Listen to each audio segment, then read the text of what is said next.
Magandang araw mga kapugo. Ito na nga, itinigil ko na yung pagtitinda ko ng milk tea, fruit tea, kape. Kasi masyado nang matamis na marami ng bata ang nagkakasakit sa bato. Kaya mas pinili ko nang itigil ito dahil ayaw kong ako ang maging dahilan ng pagkakaroon nila ng sakit. Oo nga, kumikita talaga ako, kaya lang sayang, ayoko. Kawawa yung mga bata. Tapong ko na to.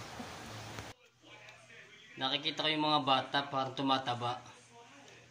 Oo nga, nakakabenta ako ng 50 to 60 cups a day.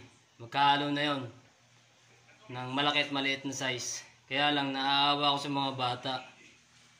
Minsan yung isang bata bumibili 3 beses isang araw. Iniisip ko, paano kaya po nagkasakit ang mga ito?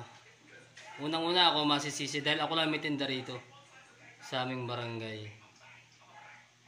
Pag nagkasakit ang mga to, napakamahal magpagamot ngayon. Kaya tinigil ko na. Oo nga, kumikita ako. Kaya lang kawawa yung mga bata, yung mga magulang na pwedeng mag-suffer dito. Sobrang tamis yung aking binibenta Nung nasa labas ako, hindi masyadong mabenta kasi mahal. 100 plus. Ngayon, dinala ko sa aming lugar, sa aming barangay. Bumaba siya ng presyo. Bumaba siya ng 40 to 50 pesos na lang. Ayun, kaya medyo maraming bumibili. Kaya lang, nakakahawa talaga yung mga bata. Mga estudyante, elementary, high school, dumadaan lagi, araw-araw bumibili.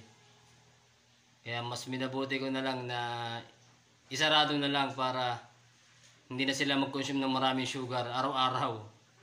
Yun lang, kaya paalam sa akin negosyo.